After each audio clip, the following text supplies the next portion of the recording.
రేపే సంక్రాంతి మంగళవారంతో కలిసి వచ్చింది. ఈ విశేషమైన రోజున ఉప్పుతో ఈ విధంగా ఎవరైతే చేస్తారో వారి ఇంట్లో ఆర్థిక సమస్యలు అనేవి ఉండవు. ఆర్థిక పరమైనటువంటి సమస్యలతో ఎవరైనా బాధపడుతూ ఉన్నట్లయితే ఎలాంటి వారి అందరికీ కూడా ఈ వీడియో ఎంతగానో ఉపయోగపడుతుంది. సహజంగా ఈ రోజుల్లో డబ్బు లేక చాలామంది ఇబ్బంది పడిపోతున్నారు, అప్పులతో బాధపడిపోతూ ఉన్నారు, సతమతమైపోతూ ఉన్నారు. చాలామందికి డబ్బు ఉన్నా కూడా ఆ డబ్బు నిలవక ఇబ్బంది పడిపోతుంటారు. ఇంకొంతమంది చాలా బాగా కష్టపడి చాలా సంపాదిస్తుంటారు, కానీ ఆ కష్టపడిన ఫలితం అనేది చాలా వచ్చి ఇలా వెళ్ళిపోతుంటుంది. ఏదో ఒక రూపంలో మనకు తెలియకుండానే ఖర్చు అయిపోతూ ఉంటుంది. అలాంటి సమయంలో వారి కష్టానికి తగిన ఫలితం వారికి అందినట్టుగా అనిపించదు. ఎంత కష్టపడినా, ఎన్ని డబ్బులు సంపాదించినా అవసరానికి మళ్ళీ డబ్బులు లేక ఎంతో అవస్థలు పడుతూ బాధలు పడుతూ ఉంటారు. ఇవన్నీ ఎందుకు జరుగుతున్నాయి అని ఆలోచన చేస్తే ఖచ్చితంగా లక్ష్మీదేవి యొక్క కటాక్షం లేక ఇవన్నీ కూడా జరుగుతూ ఉంటాయి అని శాస్త్రాలు చెబుతున్నాయి.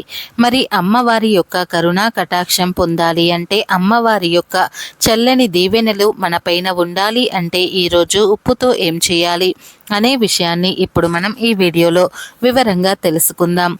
సహజంగా సంక్రాంతి పండగ అంటే లక్ష్మీదేవికి చాలా ఇష్టమైన పండగ.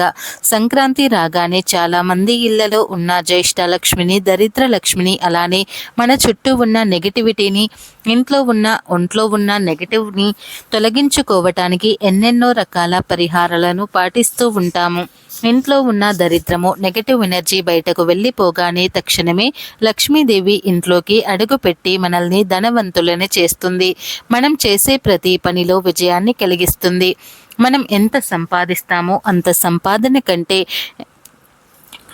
డబ్బుల కంటే మనం సంపాదించిన సంపాదన అనేది అంతకంతా పెరుగుతూ ఉంటుంది. మనకు ఆర్థిక సమస్యలు, ఆరోగ్య సమస్యలు ఉండనే ఉండవు. ఆ లక్ష్మీదేవి సంక్రాంతి పండుగ అంటే ఎంతో ఇష్టం. అలాగే ఉప్పు అనేది కూడా లక్ష్మీదేవికి ఎంతో ఇష్టమైనది. సముద్రం నుండి ఉప్పు అనేది వస్తుంది. అలానే ఉప్పు అనేది కూడా లక్ష్మీదేవికి ఎంతో ఇష్టమైనది. సముద్రం నుండి ఉప్పు అనేది వస్తుంది. రాళ్ళ ఉప్పు అనేది సముద్రం నుండే వస్తుంది. అలాగే లక్ష్మీదేవి కూడా క్షీర సముద్రం నుండి పుట్టింది అని మనకు శాస్త్రాలు తెలియజేస్తున్నాయి. అయితే ఉప్పుకి లక్ష్మీదేవికి చాలా దగ్గర సంబంధం ఉన్నట్టుగా శాస్త్రపరంగా నిరూపించబడినది. అలానే ఈ ఉప్పును మనం సైన్స్ ప్రకారం చూసుకున్నా కూడా ఉప్పు అనేది నెగిటివిటీని, అంటే మన కంటికి కనిపించని ఒక చెడు గాలిని లేదా సూక్ష్మ క్రిములను, మన కంటికి కనిపించని మన సమస్యల పాలు చేస్తున్నటువంటి నెగిటివ్ ఎనర్జీని ఉప్పు లాగేసుకుంటుందని సైన్స్ ప్రకారంగా కూడా నిరూపించబడినది. అందుకే ఉప్పుకి అంత ప్రాధాన్యత ఉన్నది. ఈ ఉప్పుతో సంక్రాంతి రోజున ఈ పరిహారం చేస్తే దరిద్ర బాధలు పోతాయి, ధన సమస్యలు పోతాయి, ముఖ్యంగా అప్పుల బాధలు తీరిపోతాయి. ఈ రోజుల్లో చాలామంది అప్పుల బాధలతో సతమతమైపోతూ ఉన్నారు. అప్పులు అనేవి ఇలా ఈ రోజుల్లో అందరికీ ఉంటాయి. చిన్న చిన్న అప్పులు ఉంటే పర్వాలేదు, కానీ కొంతమందికి విపరీతంగా అప్పులు ఉన్నాయి. లక్షల్లో, కోట్లల్లో అప్పులు ఉన్నాయి. మీకు పెద్ద పెద్ద అప్పులు ఉన్నా లేదా చిన్న అప్పులు ఉన్నా సరే, ఏ విధమైన అప్పులు ఉన్నా సరే పర్వాలేదు, చక్కగా ఈ చిన్న పరిహారం చేసుకోండి. సులభంగా అప్పుల నుండి బయటపడగలుగుతారు. అప్పుల వలన ఈ రోజుల్లో ఎంతో మంది అవమానాలను అనుభవిస్తూ ఉన్నారు, ఆత్మహత్యలు చేసుకుంటున్నారు, భూమి మీదే నరక బాధలను అనుభవిస్తున్నారు. కనుక అప్పుల నుండి బయటపడాలి అంటే చక్కగా సంక్రాంతి రోజు ఉప్పు పరిహారాన్ని చేయాలి. అసలు ఏం చేయాలి అంటే ఏమీ లేదు. ఈ సంక్రాంతి రోజున రాత్రి 7 తర్వాత చక్కగా పిడికెడంతా ఉప్పును తీసుకొని ఆ ఉప్పును ఒక బౌల్లో వేయండి. మట్టి గిన్నె, గాజు గిన్నె, స్టీల్ గిన్నె, ఇలా ఏదో ఒక గిన్నెలో వేయండి. ఎందుకంటే ఉప్పుకు మన అప్పులను తీర్చే శక్తి ఉంది, మన కష్టాలను, దరిద్రాలను తొలగించే శక్తి ఉంది. ఉప్పు అనేది లక్ష్మీదేవి స్వరూపం. ఉప్పుకు పరిహార శాస్త్రంలో కూడా ఎంతో ప్రాముఖ్యత ఉంది. కనుక గిన్నెలో పిడికెడు ఉప్పును వేయండి. మీ కుడి చేతితో పిడికెడు ఉప్పును తీసి గిన్నెలో వేయండి. అలా వేసిన తర్వాత ఉప్పు మీద ఒక 5 రూపాయల నాణాన్ని పెట్టండి. 5 రూపాయల నాణం అంటే ధనంతో పరిహారం చేస్తున్నాం. ధనం అట్రాక్ట్ అవుతుంది కనుక 5 రూపాయల బిల్లును ఉప్పు మీద పెట్టండి. అలా పెట్టడం వలన ఏదో ఒక విధంగా మీ దగ్గరకు ధనం వచ్చి చేరుతుంది. ఆ ధనంతో అప్పులన్నీ కూడా తీర్చుకొని ఆనందంగా ఉండగలుగుతారు. ఇలా 5 రూపాయల బిల్లును పెట్టిన తర్వాత 3 లవంగాలను, ఒక వెల్లుల్లి రెబ్బను, 5 తులసి ఆకులను కూడా ఉప్పు మీద పెట్టండి. లవంగాలు చాలా శక్తివంతమైనవి. చెడును తొలగించి మంచిని ఆకర్షిస్తాయి. మీకు మంచి ఫలితాలను ఇస్తాయి. నెగటివ్ ఎనర్జీని తీసేసి పాజిటివ్ ఎనర్జీని ఇస్తాయి. ధనాన్ని ఇస్తాయి కనుక 3 లవంగాలను ఉప్పు గిన్నెలో వేయండి. అలాగే వెల్లుల్లి రెబ్బ కూడా పరిహార శాస్త్రంలో ఎంతో ప్రాముఖ్యత ఉంది. అప్పులను పోగొట్టే శక్తి వెల్లుల్లికి ఉంది. ఇక తులసి ఆకుల గురించి ప్రత్యేకంగా చెప్పవలసిన అవసరం లేదు. తులసి ఆకులు లక్ష్మీదేవిని ఆకర్షిస్తాయి కనుక వీటన్నింటినీ కూడా బౌల్లో వేసేయండి. తర్వాత ఈ బౌల్ని ఒక్కసారి ఇల్లంతా తిప్పేయండి.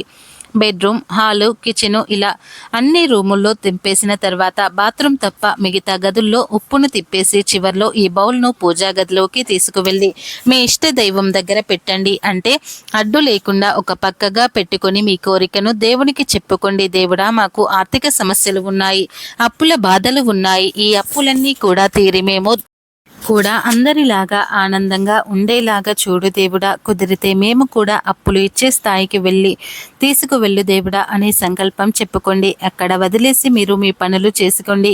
ఇక పూజా గదిలో పెట్టిన బౌల్ని మాత్రం 48 గంటల తర్వాత తీసి, అంటే 2 రోజుల తర్వాత తీసి దానిలోని ఉప్పును, 5 రూపాయలను, లవంగాలను, వెల్లుల్లి రిబ్బను తీసి తులసి ఆకులను అన్నింటినీ కూడా ప్రవహించే నీటిలో పడవేయండి. కాలువలు, నదులు, సెలయేరు ఇలా ఎక్కడైనా సరే పడవేయవచ్చు. ఇలా సంక్రాంతి పండుగ రోజున ఈ చిన్న పరిహారం చేసుకుంటే ఖచ్చితంగా అప్పులు తీరిపోతాయి, ధన సమస్యలు పోతాయి. అప్పులన్నీ కూడా తీరిపోయి మీరు కూడా ఇంకొకరికి అప్పులు ఇచ్చే స్టేజ్కి వెళ్తారు. లక్ష్మీదేవి రాత్రి సమయంలో మన ఇంట్లోకి వస్తారు అనే శాస్త్రం చెబుతుంది. అందుకే సంక్రాంతి రోజు ఈ విధంగా ఉప్పుతో చేయటం వల్ల లక్ష్మీదేవి ఇంట్లోకి రావటం జరుగుతుంది. కాబట్టి తప్పనిసరిగా అందరూ ఈ పరిహారాన్ని చేసుకోండి. ఆధ్యాత్మిక పరంగా చూసుకున్న, ఇటు ఆరోగ్య పరంగా చూసుకున్న ఉప్పు అనేది అన్ని విధాలుగా మేలు చేస్తుంది. ఉప్పు అనేది సూర్యతత్వం. అంటే ఉప్పును మనం క్రమంగా వాడుతున్న కొద్దీ, అంటే ఉప్పును ప్రతిరోజు స్నానం చేసే నీటిలో వేసుకొని స్నానాన్ని చేసిన ఉప్పుని మనం భోజనం చేస్తున్నప్పుడు మన చేతిలో అరచేతిలో కొంచెం ఉప్పుని వేసుకుని ఆ ఉప్పును మనం భోజనం చేసే ప్లేట్లో పక్కకు వేసుకుని తినటం వల్ల మనకు ఉన్న నెగిటివిటీ పోతుంది. మనకు ఏదైతే పని జరగట్లేదు ఆ పని జరుగుతుంది. అంటే రావాల్సిన డబ్బులు రావట్లేదు, ఉద్యోగం, వ్యాపారం ఇలాంటి వాటిలో మనం విజయం పొందలేక బాధపడుతూ ఉన్నప్పుడు ఇలా మనం ఉప్పును తరచుగా స్నానం చేసి నీటిలో వేసుకుని స్నానాన్ని ఆచరించడం కానీ, లేదా ఉప్పుని మనం భోజనం చేసే సమయంలో అరచేతిలో వేసుకుని ఉప్పును మనం భోజనం చేసే ప్లేట్లో వేసుకుని అన్నం తినటం వల్ల మనకు ఉన్న సమస్యలు తీరిపోతాయి. అలానే మన ముఖంలో ఒక తేజస్సు ఏర్పడుతుంది అని శాస్త్రాలు తెలియజేస్తున్నాయి. అంతేకాకుండా ఉప్పును రాత్రి సమయంలో మనం పడుకుని నిద్రిస్తాం కదా, ఆ సమయంలో మన బెడ్రూమ్లో ఏదైతే ఒక బౌల్లో కానీ, లేదా ఒక రావి చెంబులో కానీ, లేదా ఒక గాజు బౌల్లో కానీ ఉప్పును వేసి అందులో నీటిని వేసి ఆ గ్లాసును కానీ లేదా చెంబుని కానీ మనం పడుకునే గదిలో, బెడ్రూమ్లో పడుకొని ఉంటే బెడ్రూమ్లో, హాల్లో పడుకుంటే హాల్లో ఒక చెంబును లేదా గ్లాసును పెట్టుకోవాలని శాస్త్రాలు చెబుతున్నాయి. అలా పెట్టుకోవటం వల్ల నిద్రలేమి సమస్యలు కూడా దూరం అయిపోతాయి. మనకున్న నెగిటివిటీ వల్ల నిద్ర కూడా పట్టదు. కొన్నిసార్లు దుష్ట శక్తులు కలలో కనిపించడం, లేదా చెడు భయంకరమైన కలలు రావటం ఇలాంటివి జరగడం వల్ల మనకు నిద్ర కూడా సరిగ్గా పట్టదు. అనేక రకాల సమస్యలు అనేవి ఎదుర్కోవాల్సి వస్తుంది. మన ఫేస్లో ఏదో ఒక తెలియని కంగారు, భయం వంటివి ఉంటూ ఉంటాయి. ఇక మనం నిద్రించే సమయంలో ఉప్పును నీటిలో వేసి పెట్టుకోవటం వల్ల మన చుట్టూ ఒక పాజిటివ్ ఎనర్జీ ఏర్పడి మన ముఖంలో ఒక మంచి కాంతి, ఏదైనా సరే సాధించగలరని కాన్ఫిడెన్స్, సూర్యశక్తి లభిస్తాయి. మనకు పురోహితులు తెలియజేస్తున్నారు. ఇక అంతటి శక్తి కలిగిన ఉప్పుతో ఈ సంక్రాంతి రోజు ఈ పరిహారం చేసి శుభ ఫలితాలను పొందండి.